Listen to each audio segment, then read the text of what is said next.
भोजन कर, साधु को अपने घर आता है तो कुछ न कुछ उसको खिलाइए पिलाइए जरूर।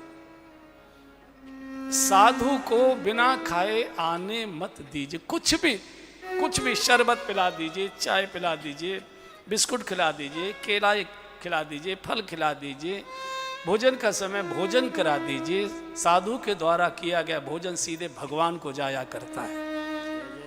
ब्राह्मणों मुखमासीत, भगवान का जो मुख है उस साधु ब्राह्मण ही होता है। भोजन आदि कराया, चारों पुत्रों को बुलाया, प्रणाम कराया है।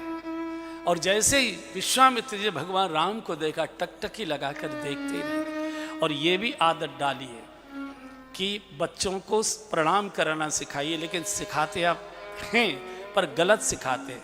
क्या करते हैं, ए बाबा जी को धोख दे, गुरु जी को धोख दे। अब वो तो जानता नहीं धोख धाक क्या है, तो आप उसकी गर्दन पकड़ के ऐसे मरोड़ते, धोख दे धोख दे, बस ऐसा करते। उसका तरीका ये है, उसके सामने भले ही आपने प्रणाम कर लिया होगा, उसके सामने आप पुनः प्रणाम करिए माथा टेक कर, तो आपको देखकर बच्चा करना शुरू कर देगा।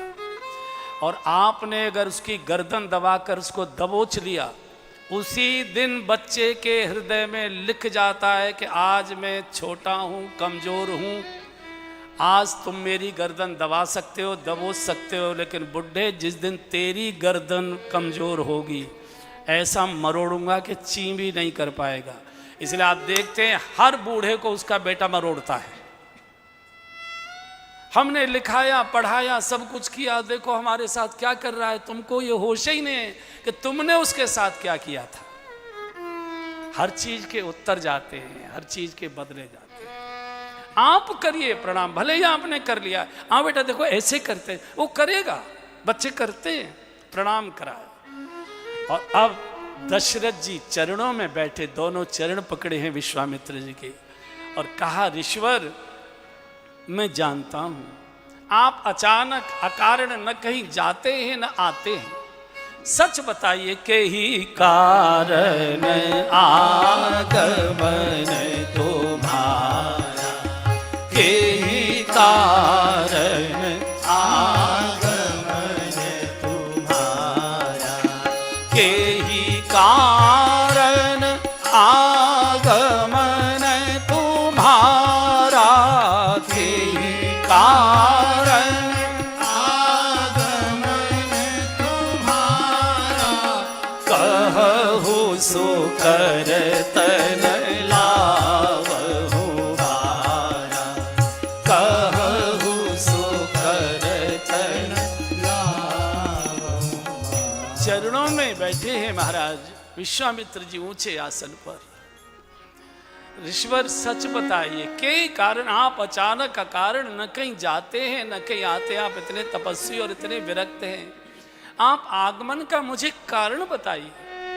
आपको शायद बोलने में विलंब होगा, मुझे पूरा करने में बिल्कुल देर नहीं होगी। इतना कहना था, एकदम दुर्घटना घटित हो गई। ऊंचे तखत पर बैठे थे विश्वामित्र जी, धड़ाम से गिरे और जैसे कोई छोटा बालक खेल कर आए, रोता रोता मोहल्ले के बच्चे मुझे बहुत सताते। विश्वामित्र जी को भगवान भले ही इस समय बालक रूप में है, लेकिन है तो जगत का मालिक। बालक तो इस समय विश्वामित्र जी ही है, मालिक के सामने तो बालक ही है। एकदम जैसे बालक रोता है, राजन असुर समूह सतावहि मोहि, असुर समूह सतावहि मोहि, मैं याचन आयहूं नृप तोहि, मैं याचन आयहूं नृप तोहि, अनुज समेत देहु रघुनाथा, अनुज समेत देहु रघुनाथ निशिचर वध में होव सनाथा निशिचर वध में होव सनाथा असुर समूह सताहि मोहि। अपने कंधे का उत्तरी उतार कर राजा के कदमों में बिछा दिया, भिखारी के दर भिक्षा मांगने लगा। नए स्वर्ग की रचना करने वाला व्यक्ति आज भिखारी बनकर आया है, और भगवान के सामने तो जब तक भिक्षा नहीं मांगोगे तब तक भगवान क्रियाशील नहीं होता है। उसके सामने तो गिड़गिड़ाना ही पड़ेगा। एक बीमारी नहीं, एक बुराई नहीं, असुरों का समूह मुझे सताता, और बंधु बीमारी मारती नहीं है, बीमारियां सताती हैं, बीमारियां सताती हैं। असुर समूह सतावे मोहि राजन, मैं तुमसे भिक्षा मांगने आया हूं, मैं याचन आया हूं न पतोई। अनुज समेत देहु रघुनाथा निश्चर वध में हो वसनाथा। जब तक राम नहीं मिलेंगे मैं अनाथ का अनाथ ही रहूंगा। अनुज समेत, इतना कहना था, बूढ़े दशरथ कांप गए। बूढ़े अभी तक बहुत इज्जत कर रहे थे, एकदम कांप गए। हे मुनिवर, हे ऋषिवर, विप्र वचन नहीं कहे विचार। चौथे पन पायहु सुत चारी, चौथे पन पायहु सुत चारी, चौथे पन पायहु सुत चारी, चौथे पन पायहु सुत चारी। विप्र वचन नहीं कहे विचारी, विप्र वचन नहीं कहे विचारी।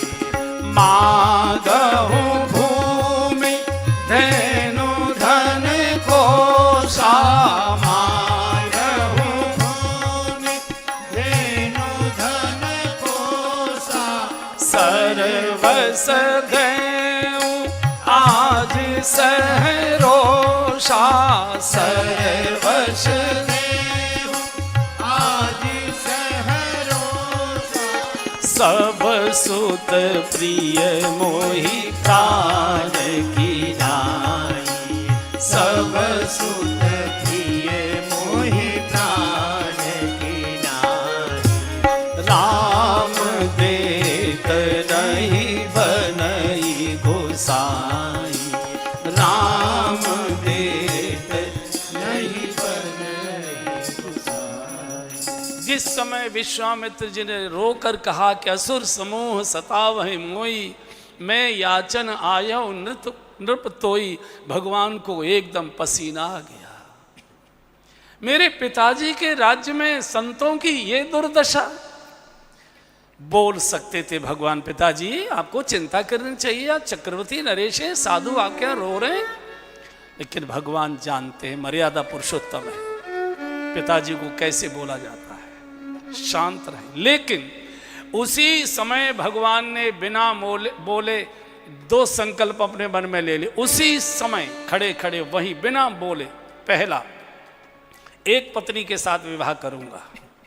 उसी समय वहीं से भारत में एक पत्नी विवाह की पद्धति चलाई है भगवान श्री राम ने। कृष्ण ने बहुत की थी, कितना तूफान हुआ। जिन्होंने भी एक से अधिक किया वहाँ भूचाल ही रहेगा। भगवान ने उसी समय निर्णय, एक पत्नी व्रत। क्यों? क्यों? पिताजी ने 750 रानियों के साथ विवाह किया था। दशरथ जी के 750 रानियां थी। 3 तो प्रधान थी, कौशल्या जी, कैकेयी जी, सुमित्रा जी।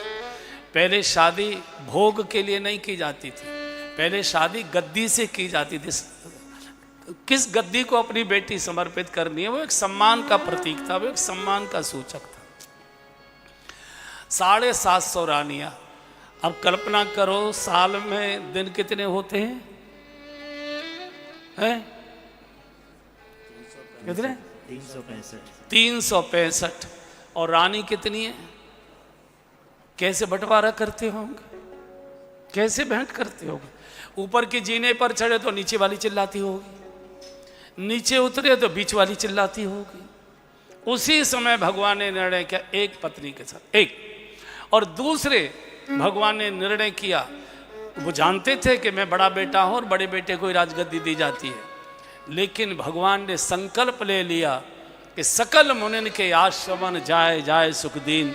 पहले राज्य का मैं पैदल भ्रमण करूंगा, राज्य की समस्याओं का अध्ययन करूंगा, प्राथमिकताएं तय करूंगा कि क्या प्राथमिकता राजा की पहले होनी चाहिए।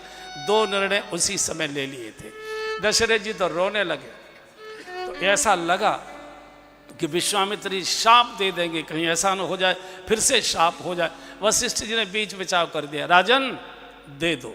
और गुरुओं की इतनी महिमा थी कि गुरु ने बोला तो राजा को पालन करना पड़ता है। आज राजा बोलता है, गुरुओं को नाक रगड़ कर पालन करना पड़ रहा है, नाक रगड़ कर। इसलिए गुरुता क्षीण हो रही है, साधु का सम्मान क्षीण हो रहा है। साधु जो बोले सत्ता को मानना पड़ता है। और उसी समय हृदय से लगा मेरे प्राणनाथ सुत दो, हे ऋषिवर आप ही इनके पिता हैं। यहाँ से सबको प्रणाम करके चले हैं। रास्ते में ताड़का का वध हुआ है, सुबाहु को मारा है, मारीच को ऐसा बाण मारा 100 जन दूर फेंक दिया, चूंकि भगवान को मालूम है इससे आगे काम लेना है सीता जी के हरण के समय। रात्रि को विश्राम हुआ, प्रभु चरण दबा रहे थे। देखो अवसर मिले, माता पिता के तो चरण जरूर ही दबाइए, और माता पिता में दोनों में अगर निर्णय करना हो तो फिर माँ के चरण दबाइए, बहुत आशीर्वाद मिलते हैं, बहुत आशीर्वाद मिलते हैं। पिताजी ने तो कान भी ऐंठे होंगे, पिटाई भी कर दी होगी, हमारे अनुसार उन्होंने हमारी बात मानी भी, मान सकता हूँ, लेकिन माँ तो माँ होती है। थोड़ी देर बैठो, पिंडली दबाओ, बहुत आशीर्वाद आता है, बहुत सारी। और जिनके गुरुदेव की आयु 60 वर्ष पूर्ण हो चुकी है, अवसर मिले और गुरुदेव की अनुमति हो तो उनकी भी कभी कभी चरण सेवा करनी चाहिए।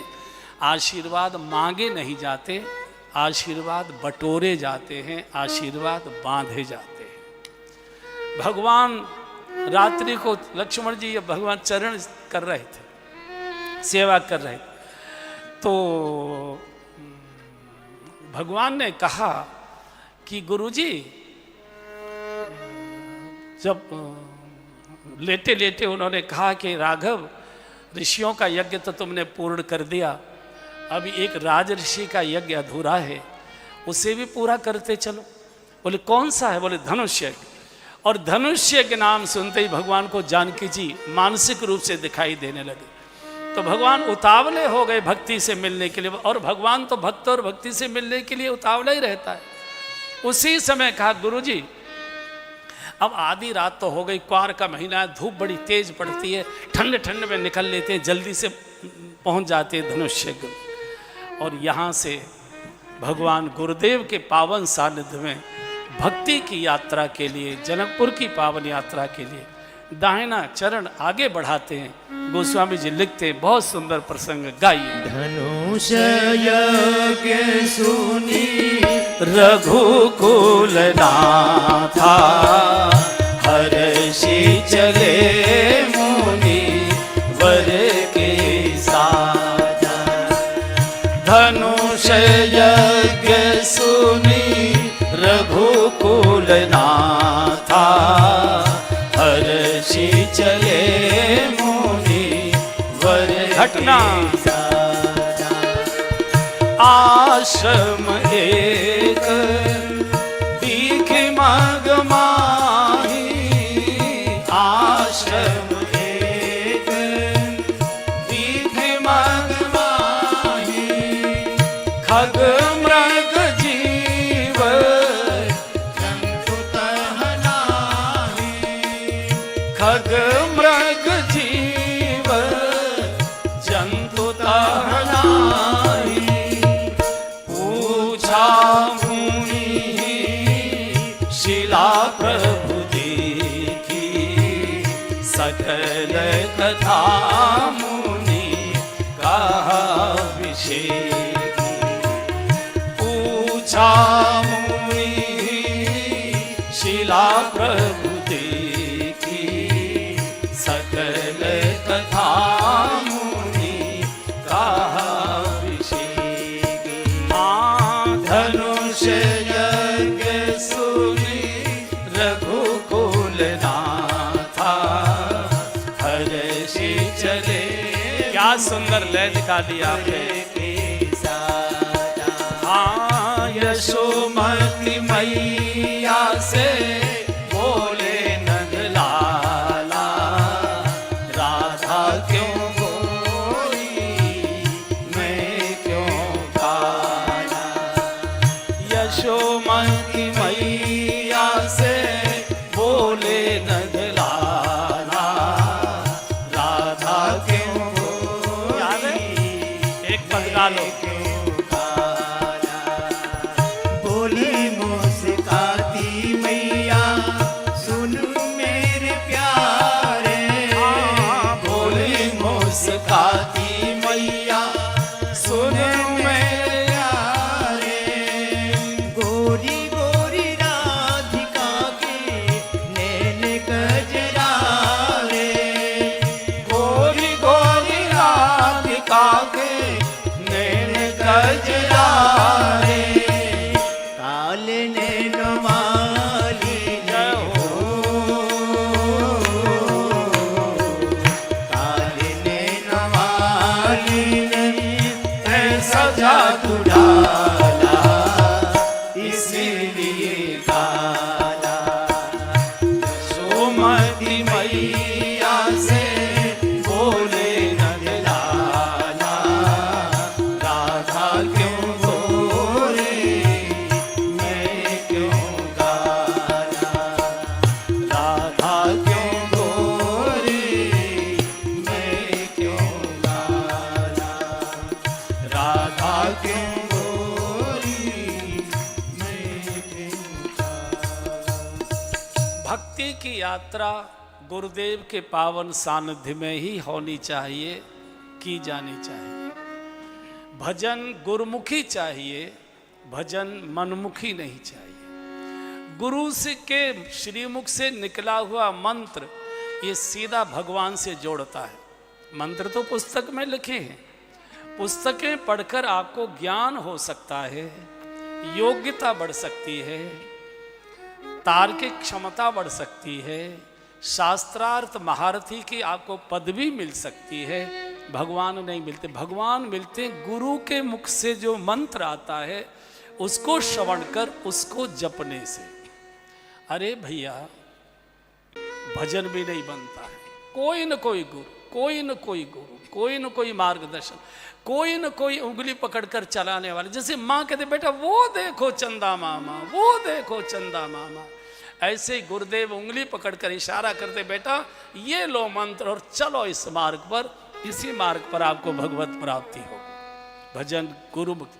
हम इसी में रह जाते हैं, किसको करें किसको न करें। आजकल गुरु कहाँ रखे, सब गुरु घंटाल हो गए। 10-5 नाम आपने रट लिए, उनको देखो जेल में, उनको देखो वहाँ है, उनको देखो ऐसे, उनको देखो ऐसे।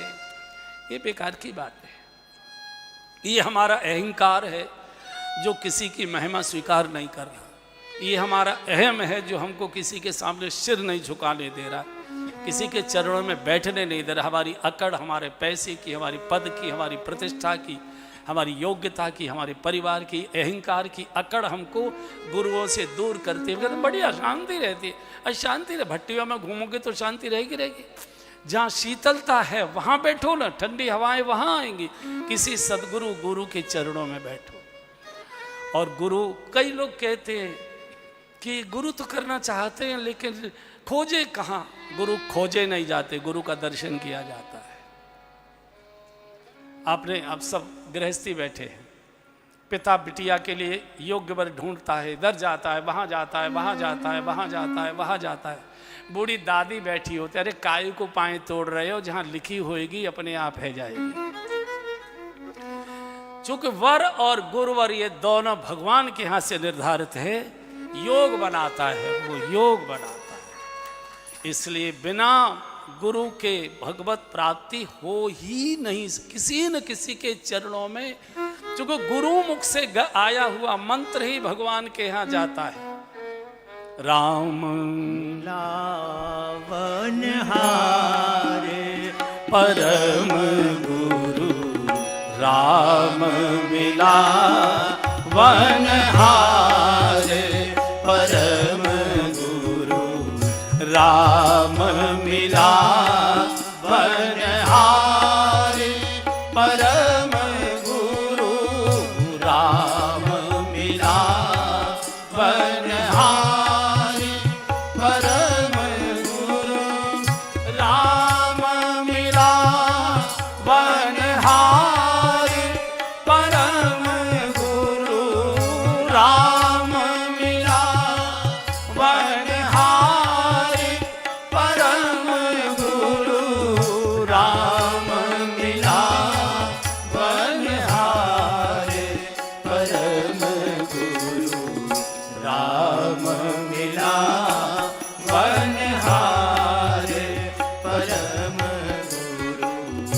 अति उदार मंजूर मंगलमय, अति उदार मंजूर मंगलमय, अभिनव फल दातार परम गुरु, अभिनव फल दातार परम गुरु, राम मिला वन हारे परम गुरु, राम मिला वन हारे परम गुरु। जयति जयते गुरुदेव दयामय, जयति जयति गुरुदेव दयामय, दीजो मति विसार परम गुरु, दीजो मति विसार परम गुरु, राम मिला वन हारे परम गुरु, राम मिला वन राम मिला वन, राम मिला वन हारे परम गुरु। देखिए, प्रेम विवाह में भी किसी न किसी पंडित जी के द्वारा फेरे डलवाने पड़ते हैं। तो गुरु हमारे फेरे डलवाता है, भगवान से गांठ बांध देता है, गुरु अलग हो जाता है। अब आप भजन करिए, पुकारिए, रोइए, जो करिए, बिना गुरु के नहीं होगा। मनमाना विवाह भी मान्य नहीं है, उसके लिए भी मंदिर में कहीं न कहीं फेरे डलवाने ही पड़ेंगे। मनमुखी भजन कल्याण नहीं करता, गुरुमुखी भजन। यहाँ से चले तो थोड़ी दूर एक बड़ा सा आश्रम दिखाई दिया, गौतम ऋषि का आश्रम। गौतम ऋषि की पत्नी अहिल्या श्राप के कारण से पथराई पड़ी थी। भगवान रुके, गुरुदेव ये क्या लीला है? बोले, राघव जानकर अनजान मत बनो, ये गौतम ऋषि की पत्नी अहिल्या है। एक जरासी भूल के कारण इनके पतिदेव ने इनको श्राप दिया था, तभी से पथराई पड़ी है। राघव, गौतम नारी शाप वश, और उपल देह धरी धी, चरण कमल रज चाहती, अब कृपा करहु रघुवीर। राघव कृपा करो। भारत का साधु हाथ पकड़कर अहिल्या के द्वार पर ले गया। ये साधु जो सही दुख पर छिद्र दुरावा, ये साधु। बड़ा मार्मिक प्रसंग है, विस्तार में नहीं जाऊंगा, समय भी नहीं है। अहिल्या जी बुद्धि की प्रतीक है, और बुद्धि का कभी भरोसा नहीं करना चाहिए, कब भोगों के प्रति आकर्षित हो जाए। बड़े बड़े भजनानंदी, बड़े बड़े त्यागी, तपस्वी, बड़े बड़े बुद्धिमान लोगों को भी ये ठोकर मरवा देती है, इतनी इतनी विचलित कर देती है। तो बहुत भक्त बुद्धि का कभी भरोसा नहीं, हमेशा संत के चरणों के आश्रय में रहो। आश्रम में नहीं, आश्रम में तो लड़ाई हो जाएगी, आश्रय में रहे तो आप बचे रहोगे। बुद्धि से भूल हो गई, भूल होती है, भूल होना अपराध नहीं है, भूल को छुपाना महाअपराध है। भूल छुपाओगे तो उतनी भूल भारी होती जाएगी, ये नियम है। पुण्य को जितना गाओगे पुण्य उतना क्षीण होता जाता है, और पाप को जितना छुपाओगे पाप उतना भारी होता जाता है। हमारा स्वभाव उल्टा हो गया, 10 रुपए कहीं दान देकर आएंगे, 200 जगह गाएंगे, अखबारों में नाम छपवाएंगे, और बड़े से बड़ा पाप करेंगे, सारी दुनिया से छुपाएंगे। और जिसे हम छुपाते हैं वही अंत समय तक हमारे साथ रहता है। वही अहिल्या से अपराध हुआ, गौतम ऋषि की पत्नी, उनको इंद्र के साथ, ये विस्तार की बड़ी मार्मिक कथा, टाइम भी नहीं, कभी फिर अगले प्रसंग में कभी आगे कथा लेंगे, ये विस्तार से सुनाएंगे, हम सबसे जुड़ा हुआ प्रसंग है। बुद्धि समझा देती है, कोई बात नहीं, कोई बात नहीं, अरे मिल लो, क्या दिक्कत है, इतने बड़े राजा हैं, स्वर्ग के राजा हैं, ठाट वाट हो जाएंगे, सब सारे जय जयकार हो जाएगी। बुद्धि ने समझा दिया, बुद्धि गिर गई, पतित हो गई, लेकिन अहिल्या ने एक अच्छा किया, छुपाया नहीं, प्रकट कर दिया। पतिदेव आए, का पतिदेव मेरी बुद्धि पर तो पत्थर पड़ गए, जो होना था वो हो गया, मारो पीटो निकालो शाप, और पाप को जितना छुपाओगे पाप भारी होगा। प्रकट कर दो, समाज में मत करो, उपहास होगा, ब्लैकमेलिंग करेंगे, किसी साधु के चरणों में बोल दो कि ऐसा हो गया, नहीं चाहता था, हो गया, लेकिन पाप को रिपीट मत करिए। महापाप होता है एक ही पाप को दोबारा रिपीट करना, रोज करिए। भगवान कहता है रोज कर, नया नया कर, मुझे बता दे, क्षमा करूंगा। लेकिन जो कल हो गया वही आज क्यों हो रहा है? कल मालूम नहीं था, बोतल का रंग भूल गए थे, शरबत समझा था, 2 घूंट पी लिया, उसी रंग की बोतल आज कैसे हाथ में आ गई? इसका अर्थ है जानबूझकर किया है, और जानबूझकर किए को भगवान भी क्षमा नहीं कर सकता। अवश्यमेव भोक्तव्यम कृतकर्म शुभाशुभम, सबको भोगना पड़ता है, भगवान को भी भोगना पड़ता है, भगवान के पिताजी को भी भोगना पड़ता है।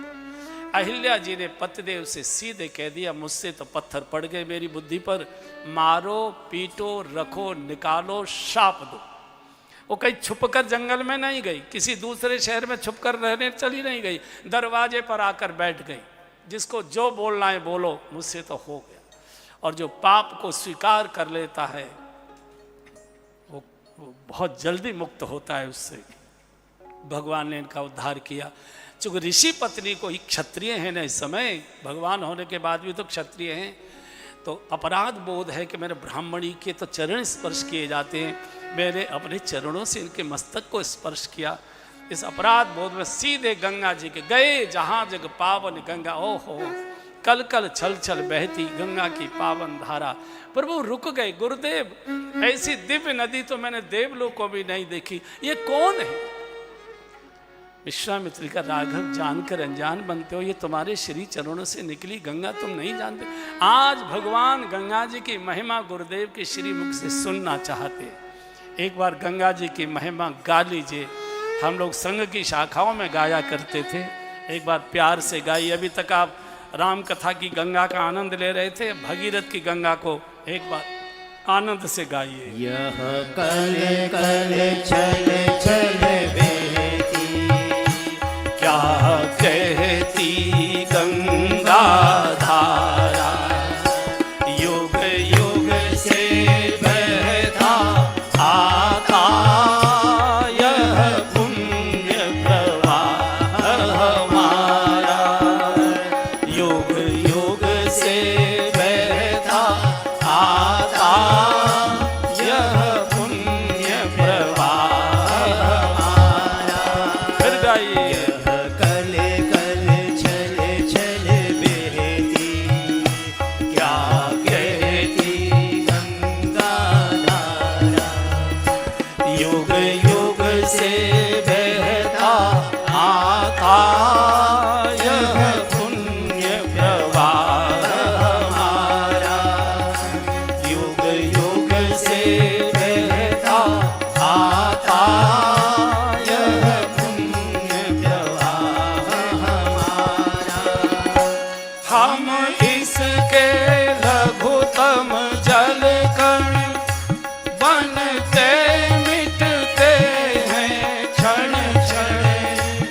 अपना अस्तित्व मिटाकर तन मन धन करते अर्पण।